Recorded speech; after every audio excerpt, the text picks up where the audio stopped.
test your might. Mortal Kombat was one of the few 2D fighters that in the early 90s managed to stand tall against the juggernaut game changer that was Street Fighter II.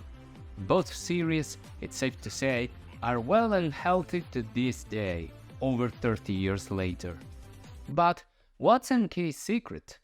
Well, in my opinion, Mortal Kombat knows its identity, its strong points, and rides with them. While of course it stumbled a little bit along the way, especially during the late 90s and early mid-2000s, MK is a series packed full of classics, like MK2, Deception, Shaolin Monks, MK9, 10 and 11. But if we look at the dark side of MK's history, we will notice that many of the lower tier titles are actually portable games. But is it true though? Are all the portable MK titles really bad games? To answer this question, I've decided to dive deep into MK's portable history and find out if there's good in there too.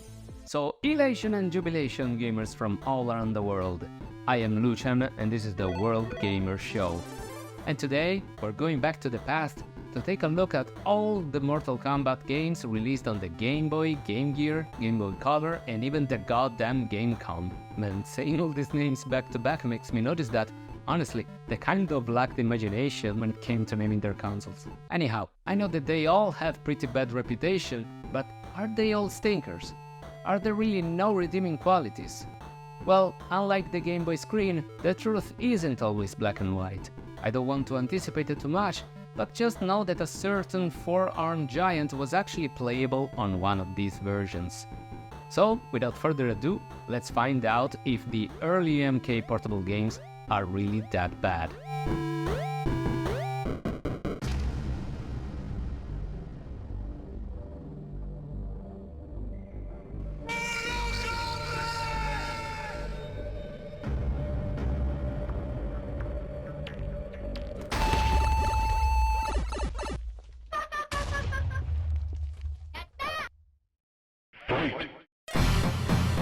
Ever since the release of the first Mortal Kombat in 1992, Midway tried to sneak their big hit into tiny little consoles like the Nintendo GameBoy and the Sega GameGear, with results that leave very little to the imagination.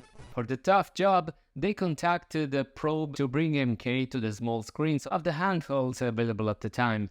In fact, here they are, in all of their uncolored, in the case of the Game Boy, and pixelated glory. Both very sluggish in terms of gameplay, with the Game Gear version here getting the edge both for being slightly less atrocious to play and also having colorized graphics.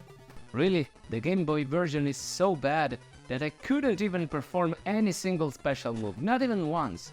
At a certain point I even thought they weren't programmed in the game at all. But I was proven wrong since the AI could do them easily, so that can only mean that the game is so slow that it messed up with the button timing required to be able to perform them. Really, might as well not even try, because by the time you manage to successfully perform one, you are already dead.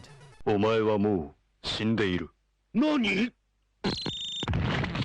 Both the Game Boy and the Game Gear also have far less buttons than the 5 available in the arcade version, which consisted in one for high punch, one for low punch, high kick, low kick, and finally the block button. To overcome this problem, the Game Gear assigns the block function to the start button, while on the Game Boy you need to press both punch and kick at the same time, while swiping low kicks and other cool stuff like that is done by pressing each attack button along with a directional input. Not cool, but what else could have been done?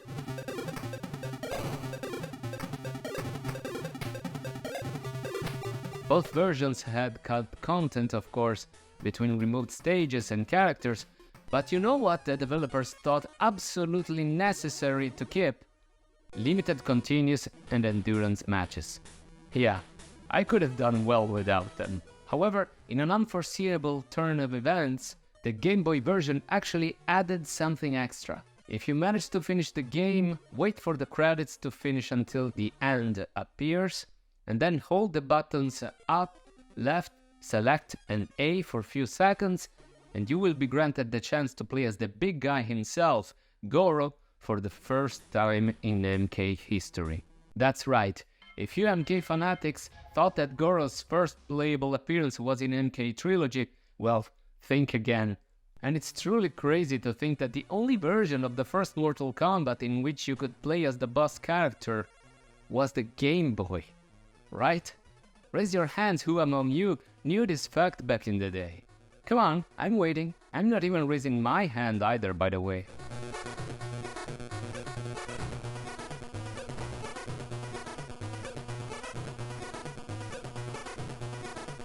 Unfortunately for the children who got these games as a Christmas or birthday gift, the trend will continue on with the direct sequel MK2, also developed by Probe on both the Game Gear and the Game Boy. On the Game Boy side of things, there is an actual improvement on the gameplay, with characters moving a little faster and being way more responsive, which in turn helped a ton with managing to actually pull off the special moves. However, this time there was no real hidden surprise like in MK1. No Kintaro nor Shao Kahn were playable.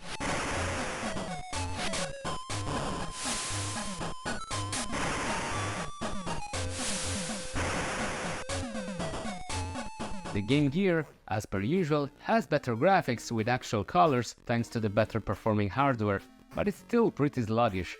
Technology simply wasn't there yet.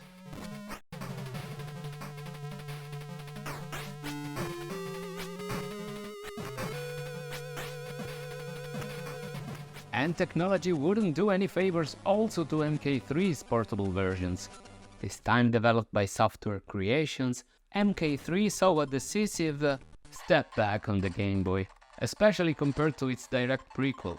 Character's movement is janky beyond belief, making again much harder than it should to successfully execute the special moves. Still, easier than the first MK.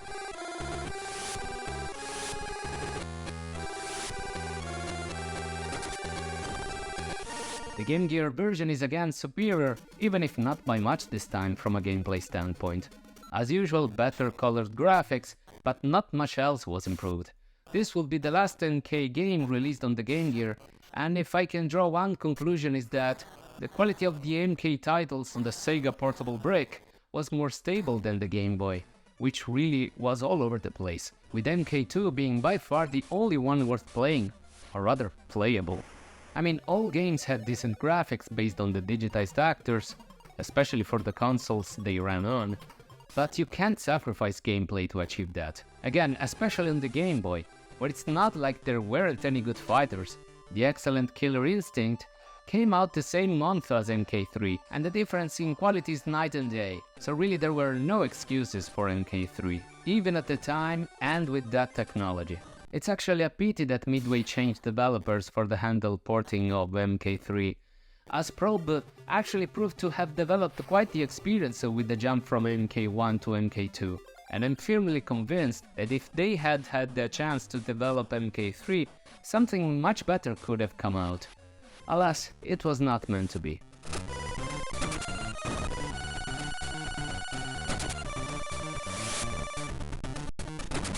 However, big however here, all of these Game Boy and Game Gear games are friggin' masterpieces compared to Mortal Kombat Trilogy on the infamous Gamecom by Tiger. And it plays more games than you idiots have brain cells! Gee, thanks. And I guess it's also a good time to mention that Tiger was also responsible for a ton of LCD portable games throughout the 90s, managing to get their greedy hands on many of the most important IPs of the era, like Street Fighter, Sonic, Disney, and of course, every Mortal Kombat imaginable.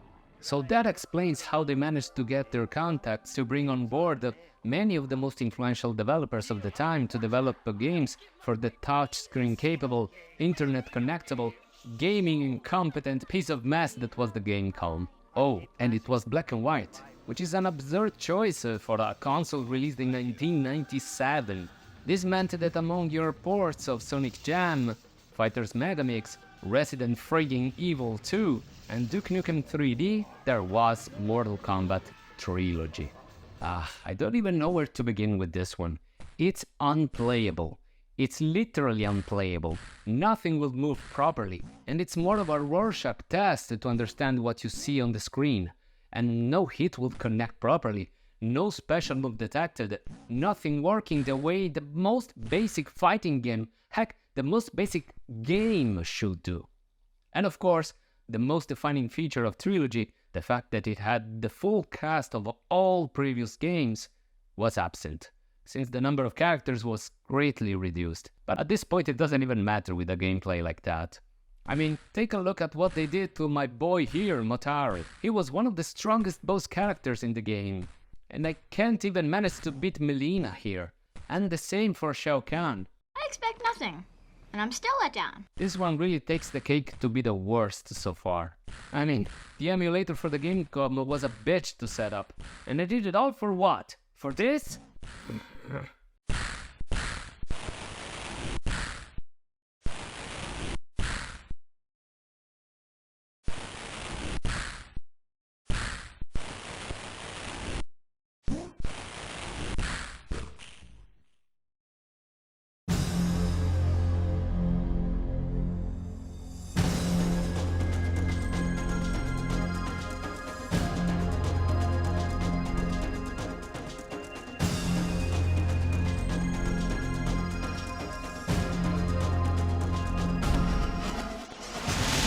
When Mortal Kombat 4 came around in 1997, it was a big change for the series, with the game being the first to go full 3D. Of course, this couldn't be replicated on the newest incarnation of the Game Boy at the time, 1998, the GameBoy Color, not by a long shot.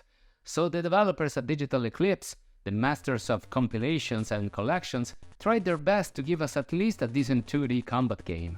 But over a year later from the home console release, had unfortunately failed. Miserably. We are on the same level of janky as MK3 on the Game Boy here, but somehow with less detailed graphics, in spite of the better hardware and more colors on screen than just shades of green. One impressive aspect though were the fatalities, which actually recycled some footage from the home console game, but compressed beyond belief. But still pretty impressive considering the limitations of the hardware. Seeing it now of course makes you laugh hysterically in disgust, but seeing this back then, on the original hardware, it was quite a feat. Still, the game sucks and there's no other way to say it.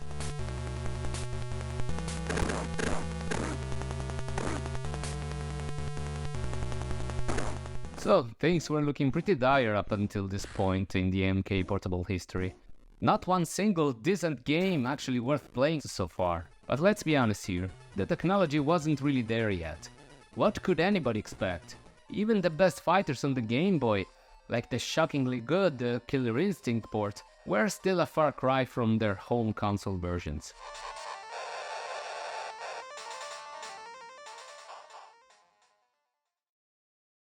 But this is just one guy's opinion on the internet, so now I want to know yours. Share your thoughts in the comment section down below. So, that will do it for today. But join me next time as we take a look at the next evolutionary step, or maybe devolutionary, who knows, into the MK portable history. And also leave a like and subscribe, this way you will always be up to speed with my latest content. And you will also help a fellow gamer out. For you it's just few buttons away, but for me it's a really big help. But really, I just want to thank you so much for spending some of your precious time watching this video to the end. I will be seeing you in my next one, but until then, stay safe, play safe, world gamers.